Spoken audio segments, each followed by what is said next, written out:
Hello, my friend, and welcome back for another Tiny More Tuesday.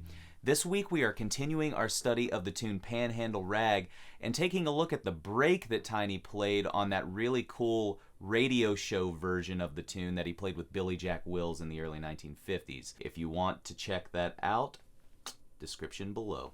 Before we go ahead and kind of dive into the breakdown and all that madness, I want to point out a few things in this solo that are really cool to me for a few different reasons. So if you're looking at measure 6 here on the tablature, which you should get at HayesGriffin.com, Tiny plays, he starts that phrase with an A sharp note. And if you look at the chords above it, we've got a B7. Really interesting, right? An A sharp, for those of us that are music theory nerds, that would be a major 7, not a dominant 7 for that B7 chord. So what this means, if you listen to the rest of the line, Tiny is actually outlining a 5 of 5 chord change here. So he's playing notes that would be in an F sharp 7 chord, which is the 5 of the B7 chord, which is the 5 in our key, hence the 5 of 5 nomenclature. So he's really inserting melodically a new chord change into the tune without the band kind of jumping along with him. Now the cool thing is here, our ears, that sound is so strong that we almost hear that extra chord change in there if the band isn't necessarily implying the chord change in the harmony below the solo. This is a really cool technique, extremely common amongst all of you jazz players out there, right?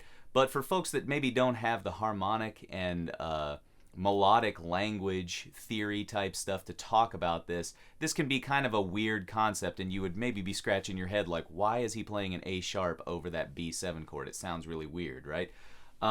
So that's one of the cool things that I want to point out. Also, in that same phrase, once Tiny kind of steers the melody or the solo back into B7 territory, he uses a lot of altered upper extensions. So he's kind of playing in what I would call like the 5th mode of the harmonic minor scale. So you end up getting some flat 9s and 13s and things like that in there. Once again, a really common technique for soloists in kind of the late swing period to be using in their melodic phrases. So that's a little bit of music theory nerdery for you there.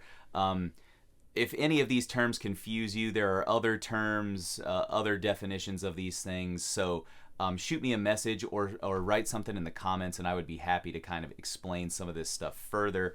I try to find a nice balance of practical music theory with colloquial language in these video posts. So for all of you super music theory nerds out there, if you don't like the way I'm explaining it, feel free to light it up in the comments and educate everyone with your smarty pants music theory knowledge, okay?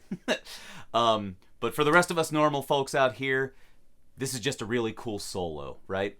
And Tiny uses some really neat kind of tricks in order to imply other chord changes in his solo. That's really what I'm getting at here. Also, I want to point out before we dive into the kind of slow version of the tune, the connection between Tiny's playing in this period and the coming dawn of rock and roll guitar music that's going to be happening, you know, in the next 3 to 4 years after this recording was made. If you're familiar with early rock and roll, like, you know, Chuck Berry, Fats Domino, Bill Haley and his Comets, all that kind of stuff, it's extremely apparent the connection between the tones and the sounds that Tiny is kind of pulling out of his electric mandolin here and the sounds of early rock and roll lead guitar. We're starting to see these things bubble up in the musical zeitgeist of the early 1950s here, and I just love to kind of see these allusions to rock and roll before rock and roll was even really called rock and roll. So thanks, Tiny, for kind of helping blaze the trail there and contributing some of your sound to what would become rock and roll music. I think that's pretty freaking awesome, right?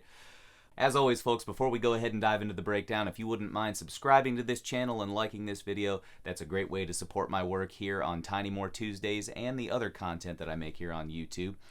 Also, if you're interested in some free PDFs or other Tiny More Tuesday lessons, go ahead and check out HayesGriffin.com. All right, folks, let's go ahead and dive into the breakdown. Catch you next week.